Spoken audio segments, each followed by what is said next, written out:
الصلاة والسلام على سید الانبیاء والمرسلین وعلى آلہ الطیبین الطاہرین واصحابہ الراشدین المہدیین اما بعد فاعوذ باللہ من الشیطان الرجیم بسم اللہ الرحمن الرحیم وَقَطَّعْنَاهُمْ فِي الْأَرْضِ أُمَمًا مِنْهُمُ الصَّالِحُونَ وَمِنْهُمْ دُونَ ذَلِكَ وَبَلَوْنَاهُمْ بِالْحَسَنَاتِ وَالسَّيِّئَاتِ لَعَلَّهُمْ يَرْجِعُونَ صدق اللہ مولانا العظیم إِنَّ اللَّهَ وَمَلَائِكَتَهُ يُصَلُّونَ عَلَى النَّبِيِّ یا ایہا الذین آمنوا صلوا علیہ وسلموا تسلیما الصلاۃ والسلام علیک یا رسول اللہ وعلی آلک واصحابک یا حبیب اللہ الصلاۃ والسلام علیک یا خطیب الانبیاء والمرسلین وعلی آلک واصحابک یا رحمۃ للعالمین۔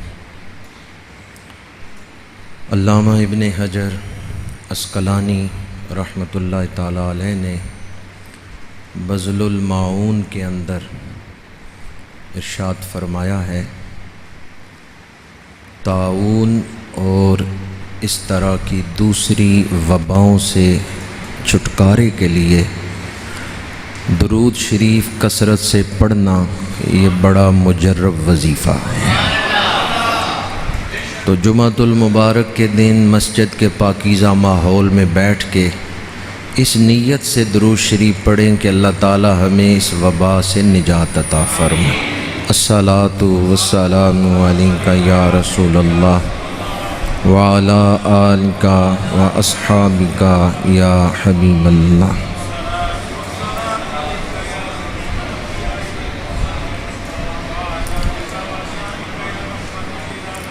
امام الانبیاء صلی اللہ علیہ وآلہ وسلم کا فرمان ذیشان ہے کہ جب میرا امتی میرے اوپر سلام پڑھتا ہے لرد اللہ علیہ روحی حتی ارد علیہ السلام، تو اللہ تعالیٰ میری روح لوٹا دیتا ہے، یعنی میری روح اس کی طرف متوجہ کر دیتا ہے اور میں اسے سلام کا جواب دیتا ہوں۔ کون سلام کا جواب دے رہے ہیں؟ جو رحمت للعالمین ہیں۔ جب رحمت للعالمین سلام کا جواب دیں گے تو کتنی رحمتیں حاصل ہوں گی۔ ایک مسلمان دوسرے مسلمان کو سلام کہتا ہے، دوسرا اسے جواب دیتا ہے۔ اب جواب دینے والا عام مسلمان گناہگار مومن ہے مومن لیکن گناہگار ہے، تو اس کے سلام کا جواب دینے سے بھی برکت حاصل ہوتی ہے۔ اگر ایک عام مومن اور گناہگار مسلمان کے جواب سے برکت حاصل ہو رہی ہے تو رحمت للعالمین جسے سلام کا جواب میں جس طرف اٹھ گئی دم میں دم آ گیا اس نگاہ عنایت پہ۔ اس حدیث پاک کو سامنے رکھتے ہوئے اپنی قسمت پہ رشک کرتے ہوئے کہ ہم سلام پڑھ رہے ہیں اور حضور جواب عطا فرما رہے ہیں، اس نیت کے ساتھ جمعۃ المبارک کے دن ایک دفعہ درود شریف پڑھ دیں۔ الصلاۃ والسلام علیک یا رسول اللہ وعلی آلک واصحابک یا حبیب اللہ۔ خطبہ کے دوران میں نے سورہ اعراف آیت نمبر 168 تلاوت کرنے کا شرف حاصل کیا ہے۔ اس آیت مبارکہ میں اللہ کریم نے پہلی امتوں کا ذکر کرتے ہوئے ان پر جب ناراضگی کا اظہار فرمایا تو اس کا ذکر کیا ہے۔ اس رکوع کو پڑھیں، پچھلی آیتیں اور اگلی آیات وہ ہمیں بتاتی ہیں کہ جب اللہ تعالیٰ ناراض ہوتا ہے تو قومیں کن حالات سے گزرتی ہیں۔ وَقَطَّعْنَاهُمْ فِي الْأَرْضِ أُمَمًا، ہم نے انہیں گروہوں میں بانٹ دیا، ان میں اتفاق ختم ہو گیا، اتحاد ختم ہو گیا، وہ آپس میں لڑنے لگ گئے، گروہ در گروہ بن گئے۔ اتحاد کا ختم ہونا اور باہم ایک دوسرے کا دست بگریباں ہونا، یہ بھی اس بات کی علامت ہے کہ اللہ راضی نہیں ہے۔ جب اللہ کسی پہ ناراض ہوتا ہے تو اس قوم کو گروہوں میں تقسیم کر دیتا ہے۔ اللہ تعالیٰ انہیں اتحاد سے محروم کر دیتا ہے، اور یہ بھی اللہ تعالیٰ کی طرف سے ایک علامت ہے کہ جب لوگ باہمی ناچاکیوں کو دیکھیں تو وہ اس ذات کی طرف رجوع کریں جو دلوں کو جوڑ سکتا ہے۔ جب آپ لوگ یہ دیکھیں کہ قوم بٹ رہی ہے، نا اتفاقی بڑھ رہی ہے، قوم گروہ در گروہ تقسیم ہو رہی ہے، تو پھر اس کی طرف رجوع کریں جو دلوں کو جوڑ سکتا ہے۔ اور دلوں کو کون جوڑ سکتا ہے؟ کون ملا سکتا ہے؟ اس لیے آیت کے آخر میں فرمایا لعلہم یرجعون۔ اگر اس نشانی کو دیکھ کر کوئی اللہ کی طرف رجوع کرے، دعا کرے یا اللہ میری قوم کو آپس میں جوڑ دے، تو عین ممکن ہے کہ کسی کی دعا سے ٹوٹے ہوئے دل جڑنے لگ جائیں۔ جن دلوں میں نفرتیں تھیں، ایک دوسرے کا ادب، ایک دوسرے کی محبت پیدا ہو جائے۔ تو ہم سب کا یہ فرض ہے ایک مسلمان ہونے کی حیثیت سے کہ ہم یہ دعا کرتے رہیں یا اللہ حضور کی امت کو آپس میں جوڑ دے، یا اللہ حضور کی امت کو اتفاق عطا فرما، حضور کی امت کو اتحاد عطا فرما۔ اتفاق، اتحاد، یکجہتی، یہ بذات خود ایک بہت بڑی طاقت ہے۔ ہم لوگ صوفیاء کے ماننے والے ہیں، اور صوفیاء نے ہمیں یہی درس دیا ہے۔ حضرت بابا فرید الدین مسعود گنج شکر رحمۃ اللہ تعالی علیہ، آپ کے پاس ایک شخص آیا اور اس نے کینچی تحفے میں دی، تو آپ نے فرمایا مجھے کینچی نہ تحفے میں دو، مجھے سوئی دھاگا لا کے دو۔ اس نے کہا کینچی کا تحفہ قبول نہیں کر رہے، سوئی دھاگے کا مطالبہ کر رہے ہیں، اس میں راز کیا ہے؟ فرمایا میں توڑنے نہیں آیا، میں جوڑنے آیا ہوں۔ فقیر کا کام، خانقاہوں کا کام، آستانوں کا کام قوم کو توڑنا نہیں بلکہ جوڑنا ہے۔ شیخ المحققین حضرت شیخ عبدالحق محدث دہلوی رحمۃ اللہ تعالی علیہ، بہت بڑا نام ہے علم کی دنیا میں، بہت بڑے محدث ہیں۔ اپنے دور کے ایک درویش کے ساتھ ان کے کچھ اختلاف ہو گئے۔ صوفیاء بعض اوقات کوئی ایسا قدم اٹھاتے ہیں جس کی پہلی نظر میں علماء کو سمجھ نہیں آتی، اور پھر وہ ان سے اختلاف بھی کر لیتے ہیں۔ بہرحال اللہ کی بارگاہ میں حسن نیت ہی دیکھا جاتا ہے۔ حضرت شیخ عبدالحق محدث دہلوی رحمۃ اللہ تعالی علیہ، آپ نے اس اللہ والے، اس ولی کامل کی مخالفت کی، ناراض ہوئے۔ میں اس ہستی کا نام نہیں لے رہا، وہ بھی بہت بڑے درویش تھے، اور ہزاروں مریدین کے شیخ تھے۔ انہیں جب پتہ چلا کہ شیخ عبدالحق محدث دہلوی رحمۃ اللہ تعالیٰ علیہ مجھ سے ناراض ہیں، تو انہوں نے شیخ کی دعوت کی اور شیخ عبدالحق محدث دہلوی نے دعوت قبول فرما لی۔ آپ بات سمجھ رہے ہیں آپس میں ناراض، اور ولی کامل نے ایک درویش نے دعوت کی ہے، شیخ عبدالحق محدث دہلوی تشریف لے گئے ہیں۔ اب اللہ والوں نے محبت کیسے کی؟ وہ استقبال کے لیے ڈیوڑی کے اندر خانقاہ کے دروازے کے اندر کھڑے ہیں، اپنی دستار اتار کے گلی میں بچھا دی۔ مریدین نے کہا حضور یہ کیا کر رہے ہیں؟ فرمایا نبیوں کا وارث آ رہا ہے، العلماء ورثۃ الانبیاء۔ اور یہ جو بزرگ بلا رہے تھے نا، یہ خود سید بھی تھے۔ مریدین نے کہا آپ تو خود سید زادے ہیں۔ انہوں نے فرمایا العلماء ورثۃ الانبیاء، علماء نبیوں کے وارث ہیں، اور ہمارے اس دور میں تو یکتا ہی روزگار ہیں شیخ عبدالحق محدث دہلوی، وہ میرے گھر آئیں تو میں ان کے راستے میں اپنی دستار کیوں نہ بچھاؤں۔ انہوں نے دستار اتار کے گلی میں بچھا دی۔ جب شیخ تشریف لائے، شیخ عبدالحق محدث دہلوی تشریف لائے، چلتے چلتے گلی میں وہاں دستار تک پہنچے تو رک گئے، جھکے کپڑے کو اٹھا کے طے کرنے لگے، دستار کو لپیٹنے لگے۔ وہ درویش دوڑے خانقاہ کی ڈیوڑی سے، انہوں نے جب دیکھا نا کہ شیخ عبدالحق محدث دہلوی نے میری دستار پہ پیر نہیں رکھا، قدم نہیں رکھا، تو وہ اللہ والے دروازے سے دوڑے اور دوڑتے ہوئے کہنے لگے کیا میری دستار اس قابل نہیں کہ آپ کے پیر چوم سکے؟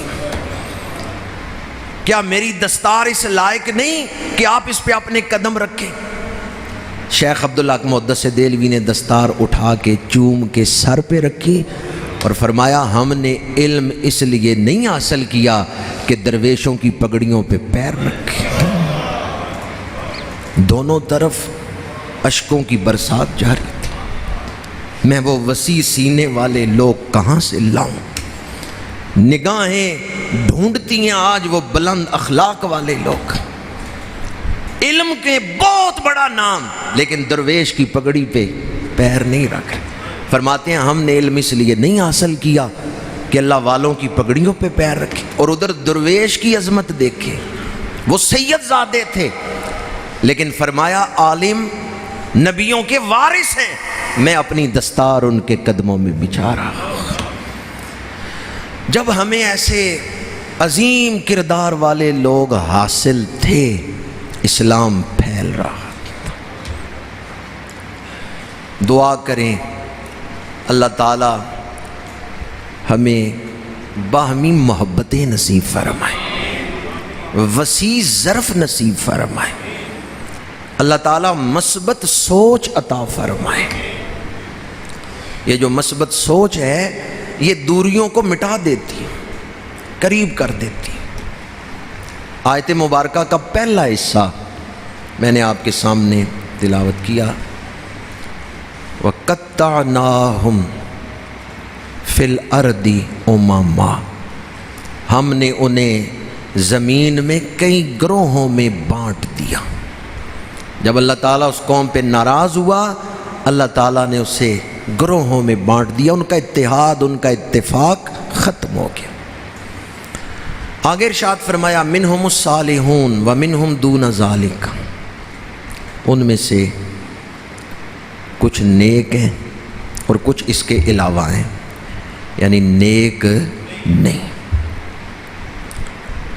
اگلے جو الفاظ ہیں وہ بطور خاص آج عنوان ہے گفتگو کا، وَبَلَوْنَاهُمْ بِالْحَسَنَاتِ وَالسَّيِّئَاتِ لَعَلَّهُمْ يَرْجِعُونَ،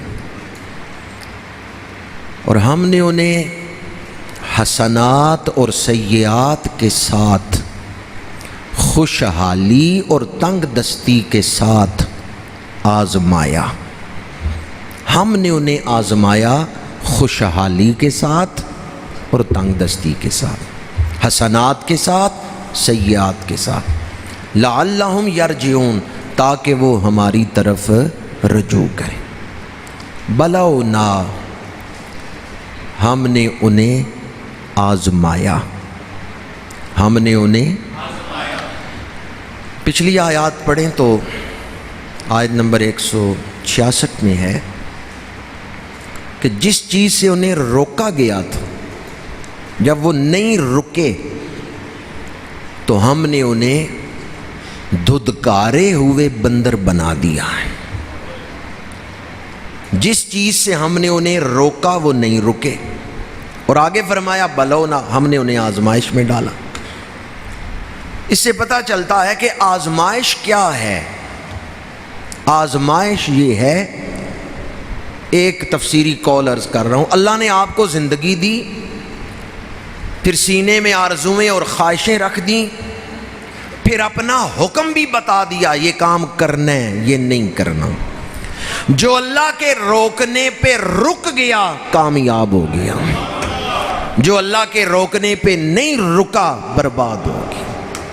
آیت نمبر 166 سورہ اعراف، جس چیز سے ہم نے روکا وہ نہیں رکے، ہم نے انہیں دھدکارے ہوئے بندر بنا دی۔ تو جس چیز سے اللہ روک رہا ہے یہی ہماری آزمائش ہے کہ اس وقت ہم اپنی خواہشات کو ترجیح دیتے ہیں یا اللہ کے حکم کو ترجیح دیتے ہیں۔ حکم کس کا ہے؟ خالق کائنات کا حکم ہے، خالق کائنات احکم الحاکمین کا۔ تو جو اللہ کے حکم کو اپنی خواہش پر ترجیح دیتا ہے وہ زندگی کی آزمائش میں کامیاب ہو۔ زندگی کیا ہے؟ آزمائش۔ اقبال نے کہا تھا کلزم ہستی سے تو ابرا ہے مانند حباب، اس زیاں خانے میں تیرا امتحان ہے زندگی۔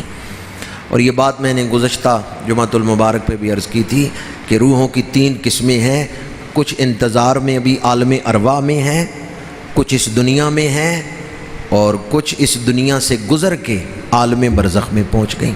اس وقت وہ عالم برزخ میں ہیں۔ تو کتنے مقامات ہوئے روحوں کے؟ 3۔ عالم ارواح میں وہ ہیں جو ابھی اپنے وقت کا انتظار کر رہی ہیں، جو ابھی اس دنیا میں آئی نہیں۔ دوسری قسم کی وہ روحیں ہیں جو دنیا میں آ کے امتحان دے رہی ہیں۔ یہ دنیا کی زندگی کون سا وقت ہے؟ امتحان کا وقت۔ موت آ گئی، امتحان ختم ہو گیا، اب روح چلی گئی عالم برزخ میں، اور عالم برزخ دنیا سے بہت بڑا ہے۔ وہاں روحیں جنتی ہواؤں سے بھی لطف اندوز ہو رہی ہیں، اور گناہگار یا کافروں کی روحیں دوزخ کے عذاب کی وجہ سے بھی وہاں ان کی قبریں دوزخ کا گڑھے بن گئیں اور وہ اس سے عذاب بھی پا رہی ہیں۔ تو دونوں طرح کی کیفیت عالم برزخ میں ہے۔ ہم اس وقت کس مقام پہ ہیں؟ جی ہم امتحان کے مقام پہ۔ بندہ بیٹھا ہو کمرہ امتحان میں، 3 گھنٹے وقت ہے، سوالیہ پیپر سامنے آ گیا ہے، آپ نے جواب لکھنے ہیں۔ اس وقت طالب علم یہ کہ بڑا ٹائم ہے، کچھ گھنٹہ ہی آرام ہی کر لیں، وہ سونے کا وقت ہے۔ ایگزامینیشن ہال سونے کی جگہ ہے، وہ غفلت کی جگہ لوئے لوئے پر لے کڑیے جے تد پانڈا پرن، شام پئی بن شام محمد کر جاندی نے ڈرن۔ کمرہ امتحان سونے کا وقت نہیں، غفلت کا وقت نہیں، عیش و عشرت کا وقت نہیں۔ کمرہ امتحان تو سوال کے جواب کی طرف پوری توجہ، وہ بیداری کا وقت ہے، کیونکہ جو کچھ آپ آنسر شیٹ پہ لکھیں گے اسی کے مطابق آپ کو آئندہ نمبر ملنے والے ہیں، مقام ملنے والا ہے، مرتبہ ملنے والا ہے۔ تو دنیا کی یہ جو زندگی ہے بڑی قیمتی ہے، یہ وقت عام وقت نہیں، یہ بڑا قیمتی ہے۔ یہ سال جو گزر رہا ہے، اس قدر جنازے ہم نے اٹھائے ہیں یا دیکھے ہیں، یوں لگتا ہے کہ اس سال کا نام رکھ دیا جائے گا عام الاموات۔ اس قدر کثرت سے جنازے ہم نے اٹھائے۔ المستطرف میں ہے کہ ایک بزرگ فرماتے ہیں جب تو کسی کا جنازہ دیکھے تو اس وقت اپنی زندگی کا شکرانہ کر کہ اسرائیل جو اسے لینے آیا تھا وہ تیری طرف بھی آ سکتا تھا۔ اللہ نے تجھے ابھی مہلت دی ہے، اللہ نے تجھے ابھی کچھ وقت دے دی ہے، تو اس وقت کی قدر کر۔ جو آدمی اس وقت کو فضولیات میں گزار رہا ہے وہ بڑی قیمتی شے کو برباد کر رہا ہے، وہ سونے کو نالی میں پھینک رہا ہے۔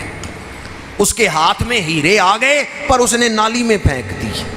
وہ آدمی کتنا احمق ہے جو ہیروں کو، جواہرات کو، الماس اور پکھراج کو نالی میں پھینک دے۔ زندگی کا ایک ایک لمحہ قیمتی ہے، اس کی قدر کریں۔ اگر یہ وقت گزر گیا تو پھر آدمی ہاتھ ہی مل سکتا ہے، گزرا ہوا وقت واپس نہیں آئے گا۔ اللہ نے ہمیں مہلت دی ہے، وقت دیا ہے۔ بلوناہم، فرمایا ہم نے انہیں آزمائش میں ڈالا۔ ہم نے زندگی درمیان سے شروع کی ہے، تو جس کو ابتدا اور انتہا کی خبر ہوگی اس کی درمیان والی زندگی اچھی گزرے گی۔ ابتدا اور انتہا سے کٹ کے صرف درمیان والی زندگی پر غور کریں، زندگی ضائع ہو جائے گی۔ اس زندگی کو کارآمد بنانے کے لیے ابتدا پر بھی غور کریں کہ میں آیا کہاں سے ہوں، اگلی منزل کی طرف بھی دیکھیں میں نے جانا کہاں ہے۔ ایک ہے دنیا کا گھر، ایک ہے آخرت کا گھر۔ اچھا گھر کون سا ہے؟ جو آیت میں نے سورہ اعراف کی پڑھی ہے اس سے اگلی آیت پڑھیں تو اس میں اللہ کریم نے ارشاد فرمایا وَلَدَّارُ الْآخِرَةُ خَيْرٌ، آخرت کا گھر بہتر ہے۔ آخرت کی عزت، ایک ہے دنیا میں کسی کی تعریف کی جائے یہ بڑی شان والا ہے، ایک ہے آخرت میں تعریف کی جائے یہ بڑی شان والا ہے۔ دنیا میں فرعون، نمرود، حامان کی تعریفیں ہوئیں کہ یہ بادشاہ ہیں، طاقت والے ہیں، لشکر والے ہیں، اختیار والے ہیں، مال و دولت والے ہیں، لیکن وہ تعریف وقتی تعریف تھی، انجام کیا ہوا؟ لعنتیں پڑ رہی۔ آج ان کے نام آتے ہیں نمرود، حامان، فرعون، دل میں نفرت پیدا ہوتی ہے۔ دنیا کی تعریف عارضی ہے، دنیا کی خوشیاں فنا ہو جانے والی ہیں۔ وَلَدَّارُ الْآخِرَةُ خَيْرٌ، قرآن کہتا ہے آخرت کا گھر اچھا گھر ہے، آخرت کا گھر بہتر گھر ہے۔ بخاری شریف میں حدیث پاک ہے، ایک ماں اپنے بچے کو دودھ پلا رہی تھی، گلی میں سے بادشاہ گزرا، ماں نے کہا یا اللہ میرے بیٹے کو ایسا ہی بنانا۔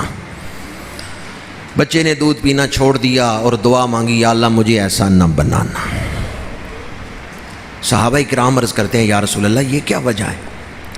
ایک تو یہ عجائبات میں سے تھا کہ بچہ کلام کر رہا ہے، یہ اللہ تعالیٰ کی قدرت کا اظہار تھا، اور دوسرا یہ میرے آقا کریم نے ارشاد فرمایا کہ اس بادشاہ کا انجام اچھا نہیں تھا، اس کی اخیر اچھی نہیں تھی۔ تو اس بچے نے دعا مانگی یا اللہ مجھے ایسا نہ بنانا کہ پہلے تو میری تعریفیں ہوں اور آخر میں میرا انجام برا ہو، مجھے ایسا نہ بنا۔ پھر ایک کنیز گزری جس کو لوگ مار رہے تھے اور برا بھلا کہہ رہے تھے، ماں نے دعا مانگی یا اللہ میرے بیٹے کو ایسا نہ بنانا۔ بچے نے دودھ پینا چھوڑ دیا، دعا مانگی یا اللہ مجھے ایسا ہی بنانا۔ صحابہ نے عرض کیا یا رسول اللہ صلی اللہ علیہ وسلم اس کا سبب کیا ہے؟ اس کنیز کو تو مار پڑ رہی تھی، لوگ چوری کا الزام لگا رہے تھے اور مار رہے تھے، برا بھلا کہہ رہے تھے۔ میرے آقا کریم نے فرمایا وہ کنیز دنیا والوں کی نظر میں قابل تعریف نہیں تھی پر اللہ اس پہ بڑا راضی تھا۔ دنیا میں وقتی طور پر مشقت اٹھائیں لیکن اخیر اچھی ہو، یہ سودا بڑا سستا ہے۔ تو اچھا گھر کون سا ہے؟ یہ میں بار بار اس لیے پوچھ رہا ہوں کیونکہ ہمارے یہاں اکثریت جو ہے وہ آخرت کا گھر بنانے کی طرف تو متوجہ ہی نہیں، دنیا پر ہی ساری توجہ ہے۔ مشقت آپ نے بہرحال برداشت کرنی ہے، چاہے دنیا میں کر لیں چاہے قبر میں کر لیں۔ اب یہ فیصلہ آپ کا ہے، آپ کہاں تکلیف دیکھنا چاہتے ہیں؟ دنیا کی تکلیف یا آخرت کی تکلیف؟ کون سی تکلیف تھوڑی ہے؟ دنیا میں تھوڑی تکلیف برداشت کر لیں، آخرت میں بڑا آرام ملنے والا ہے۔ اگر آپ دنیا میں تکلیف سے بھاگیں کہ مجھے نیکی کا کام کرنے کے لیے تکلیف نہ اٹھانی پڑے، صبح اٹھنا نہ پڑے نماز کے لیے، مشقت نہ برداشت کریں، دنیا میں آپ مشقت چھوڑ کے آرام کو ترجیح دیں، تو پھر آپ نے قبر میں مشقت اٹھانی ہے۔ یہ فیصلہ اب آپ نے کرنا ہے کہ میں نے محنت کہاں کرنی ہے، مشقت کہاں اٹھانی ہے، تکلیف کہاں برداشت کرنی ہے۔ جو دنیا میں محنت کر لے، مشقت کر لے، تکلیف برداشت کر لے، جب آخری وقت آئے گا روح نکلنے کا، اللہ فرمائے گا ارجعی الی ربک راضیۃ مرضیہ، اس حال میں اپنے رب کی طرف لوٹا، تو اللہ پہ راضی ہے، اللہ تیرے اوپر۔ فرمایا بلوناہم، ہم نے انہیں آزمائش میں ڈالا ہے، تو آزمائش میں تکلیف تو ہوگی، اس لیے آپ گھبرائیں نہیں، مشقت کو خوش دلی سے برداشت کریں، مشقت کو خوش دلی سے برداشت کریں کہ میں اس پر بھی اللہ کا شکر ادا کرتا ہوں، اس نے مجھے انسان بنایا ہے، اپنے محبوب کا امتی بنایا ہے۔ تکلیف کا کیا ہے؟ تکلیف تو ختم ہو جائے گی، تکلیف ہمیشہ۔ ناروے میں ایک گناہگار ایک جگہ سفر کر رہا تھا، اوسلو سے کوئی 6-7 گھنٹے کا فاصلہ تھا ایک شہر کا، تو راستے میں لمبی لمبی سرنگیں آئیں۔ سرنگ جانتے ہیں؟ پہاڑی علاقے کے، پہاڑ کے اندر سڑک بنی ہوئی ہے، سرنگ۔ تو ایک جگہ سرنگ آئی جو کئی کلومیٹر لمبی تھی، صحیح مجھے اندازہ نہیں، غالباً 7-8 کلومیٹر لمبی سرنگ تھی۔ تو تھوڑی دیر جب گاڑی سرنگ کے اندر چلتی ہے تو بندہ گھبرا جاتا ہے، بھی سرنگ ختم ہی نہیں ہو رہی۔ لیکن کیا خیال ہے، مسافر، گاڑی سرنگ میں چل رہی ہے، اندھیرا ہے، سرنگ ختم نہیں ہو رہی، تو مسافر گھبرا کے گاڑی والے سے کہ ٹھہر جاؤ، مجھے اتار دو، سرنگ ختم ہی نہیں ہو رہی، پتہ نہیں کیا بنے گا۔ وہ گھبرا جائے، ٹکٹ واپس کرے کہ مجھے گاڑی سے اتار دو، یہ اس کا عقل مندی والا فیصلہ ہے؟ نہیں۔ سرنگ جتنی بھی لمبی ہو، سرنگ کے دوسری طرف روشنی ہے۔ جب آپ سرنگ سے گزر رہے ہیں، اندھیرا دیکھ کے گھبرائیں نہ، سرنگ کے دوسری طرف۔ اس وقت ہم جن حالات سے گزر رہے ہیں مشکل حالات ہیں، پر آگے کیا ہے؟ روشنی ہے، آگے خیر ہے۔ میں ہمیشہ جب سے یہ حالات بنے ہیں، ہر جمعے یہ امید کی بات آپ کے سامنے مختلف انداز میں کر رہا ہوں، کبھی بھی اپنے رب سے امید نہ توڑیں۔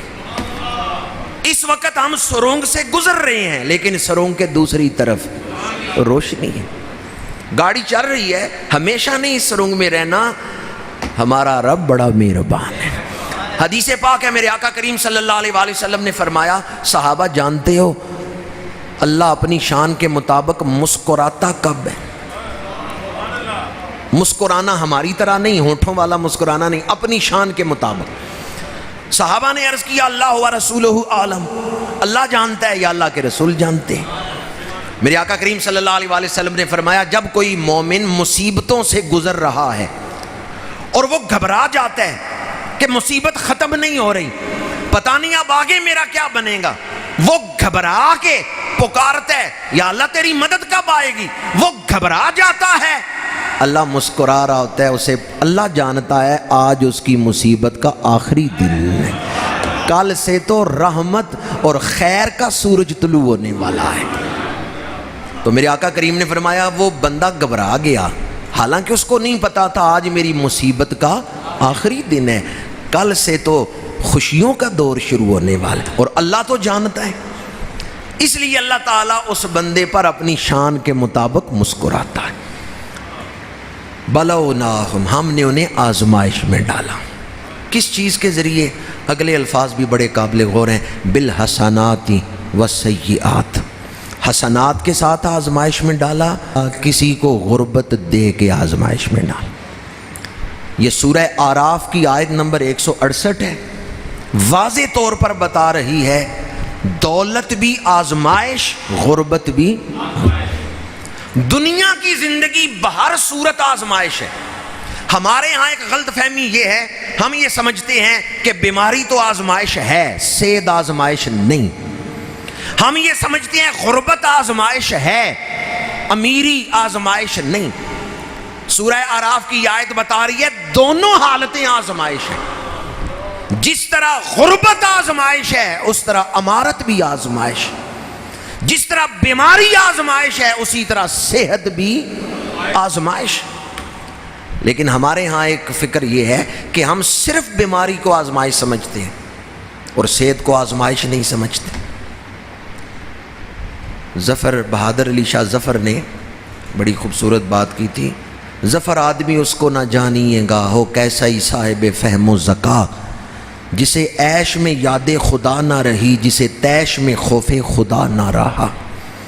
زندگی بڑے آرام سے گزر رہی ہے، راحت ہے، آسانیاں ہیں، مال و دولت ہے، جو اس وقت اللہ کو یاد نہیں کرتا وہ انسان کہلانے کے حقدار۔ ظفر آدمی اس کو نہ جانیے گا وہ کیسا ہی صاحب فہم و ذکا، جسے عیش میں یاد خدا نہ رہی، جسے تیش میں خوف خدا نہ رہا۔ جب غصہ آیا ہوا ہو اس وقت بندہ اللہ کا خوف دل میں پیدا کر۔ تو یہ جو دونوں حالتیں ہیں یہ انسان کی آزمائش ہے۔ صحت کو بھی آزمائش ہی سمجھیں کہ اللہ نے صحت دی ہے، کیا میں اس کا شکرانہ کر رہا ہوں؟ کیا میں اپنے جسم کو اللہ کے آگے جھکا رہا ہوں؟ آج ہماری کمر جھک سکتی ہے اللہ کے آگے، لیکن قیامت کے دن سورہ والقلم پڑھ کے دیکھیں، یدعون الی السجود فلا یستطیعون، حشر کے میدان میں اعلان ہوگا لوگوں تم نے دیکھ لیا، تمہیں سمجھ آ گئی، پتہ چل گیا کہ عبادت کے لائق، سجدے کے لائق وحدہ لا شریک ہے، اب آؤ اس کو سجدہ کرو، آؤ جھکو اس کے آگے۔ قرآن کہتا ہے یدعون الی السجود، سجدے کے لیے انہیں بلایا جائے گا۔ جنہوں نے دنیا میں سجدہ کیا وہ حشر میں بھی کر لیں گے، اور جنہوں نے دنیا میں سجدہ نہیں کیا فلا یستطیعون، وہ طاقت نہیں رکھیں گے۔ حدیث پاک میں ہے وہ جھکنا چاہتے ہیں، کمر نہیں جھکتی، وہ عذر پیش کریں گے، یا اللہ کمر میں لچک نہیں، ہڈی اکڑ گئی، تختہ بن گئی، پشت تختہ بن گئی، یا اللہ اب کیسے میں جھکوں؟ میں چاہتا ہوں سجدہ کروں پر کر نہیں سکتا۔ اللہ فرمائے گا دنیا میں نے تیرے جسم میں ایسی کیفیت رکھی تھی، تو رکوع اور سجدہ کر سکتا تھا پر تو نے تکبر کیا، تو میرے آگے نہیں جھکا، آج مجھے تیرے سجدوں کی کوئی ضرورت نہیں۔ بیماری آزمائش ہے تو صحت بھی آزمائش۔ اللہ نے آپ کو صحت دی ہے تو آپ اللہ کے آگے جھکیں، صحت کا حق ادا کریں۔ دولت دی ہے، دولت کا حق ادا کریں۔ بلوناہم بالحسنات والسیئات لعلہم یرجعون۔ آخری بات عرض کر رہا ہوں، بعض لوگ کہتے ہیں حالات کا جبر ہے، دین پہ عمل کرنا مشکل ہے، تو یاد رکھیں یہ ہمارا اپنا ایک بہانہ ہے کہ دین پہ عمل کرنا مشکل ہے۔ حالات کا جبر کوئی چیز نہیں، جس نے دین پہ عمل کرنا ہے وہ ہر حال میں کر لیتا ہے، جس نے نہیں کرنا وہ بہانے بنا کے غافل اور کاہل اور سست ہو جاتا ہے۔ اپنے دور میں سب سے بڑے مواحد، سب سے بڑے مبلغ اور اپنے دور میں سب سے بڑے درجے پر فائز حضرت نوح علیہ السلام، جب آپ تبلیغ فرما رہے ہیں اس وقت آپ سے بڑی کوئی ہستی دنیا میں موجود تھی؟ اولو العزم پیغمبر ہیں حضرت نوح علیہ السلام، ان کے گھر کتنا پیارا ماحول ہے، لیکن بیٹا دین سے محروم ہو گیا کیونکہ اس نے ارادہ ہی نہیں کیا آخرت سنوارنے کا۔ اس نے اپنے والد حضرت نوح علیہ السلام کی دعوت پہ غور ہی نہیں کیا۔ دوسری طرف فرعون کا گھر ہے، اللہ کے دشمن کا گھر ہے، خود سجدے کروانے والے کا گھر ہے، اور اس کی بیوی نے ارادہ کر لیا ہے میں نے سچے رب کی عبادت کرنی ہے۔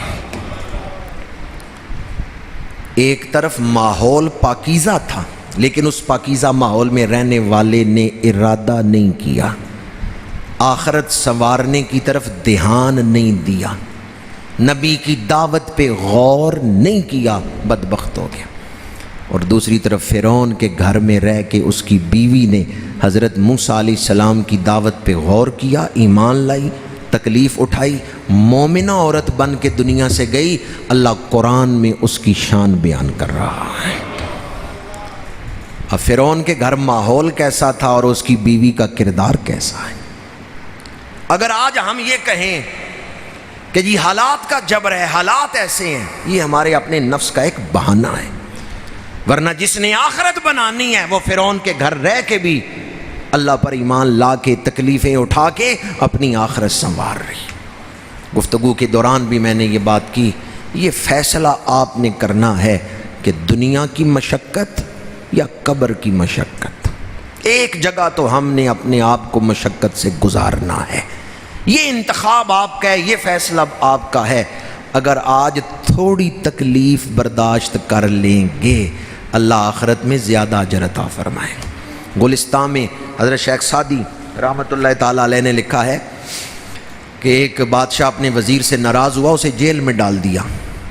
دوسرے ملک کے بادشاہ نے اس وزیر کو خط لکھا، خفیہ طریقے سے اپنے کسی بندے کے ذریعے اس کو جیل میں خط بھیجا کہ تیرے بادشاہ نے ناراض ہو کے تجھے جیل میں ڈال دیا، تیرے جیسا لائق بندہ تو میرے دربار میں ہونا چاہیے، اگر تو کہے تو میں اپنا لشکر بھیج کے تجھے آزاد کروا کے اپنے ملک لے آتا ہوں، عہدہ بھی دوں گا، منصب بھی دوں گا۔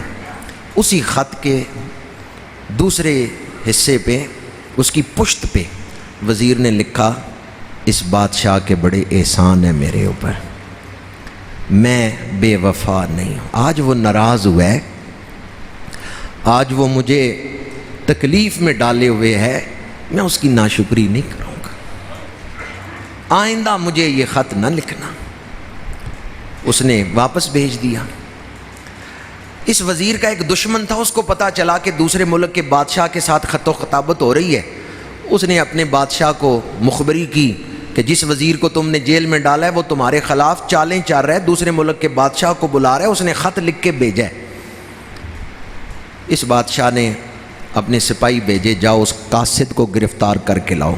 قاصد گرفتار ہو کے دربار میں آ گیا، خط بادشاہ کے سامنے ہے۔ بادشاہ کچھ اور سمجھ کے خط پڑھ رہا تھا، خط میں لکھا ہوا کچھ اور تھا۔ وہ یہ سمجھ رہا تھا کہ وزیر نے میرے ساتھ بے وفائی کی، پر جب اس نے پڑھا نا کہ وزیر نے لکھا ہے اس بادشاہ کے میرے اوپر بڑے احسان ہیں، آج اگر اس نے مجھے سزا دی ہے میں بے وفائی نہیں کر سکتا۔ بادشاہ کی آنکھوں سے آنسو جاری ہو گئے۔ اس نے سپاہی بھیجے، کا وزیر کو نکال کے لاؤ، پہلے سے اچھی مسند پہ بٹھایا، پہلے سے زیادہ انعامات دیے، کہا میں تیری وفا پہ راضی ہو گیا۔ گلستان کا یہ واقعہ جب بیان کیا جا رہا تھا، شیخ سعدی نے لکھا ہے، جب یہ بیان کیا جا رہا تھا، شیخ سعدی کی محفل میں بیٹھے ہوئے ایک شخص نے، ایک اللہ والا تھا، اس کو حال پڑ گیا، وجہ طاری ہو گیا۔ لوگوں نے کہا تمہیں کیا ہوا ہے؟ وہ تو کسی بادشاہ کی بات سنا رہے ہیں۔ اس نے کہا میرا دھیان اپنے بادشاہ کی طرف چلا گیا ہے۔ جو دنیا کے کسی بادشاہ کی سزا کے دوران بھی بادشاہ پہ راضی رہے، بادشاہ اسے معاف بھی کر دیتا ہے اور پہلے سے اچھا مرتبہ بھی دے دیتا ہے، اور اگر کوئی اس رحمان پر ہر حال میں راضی رہے۔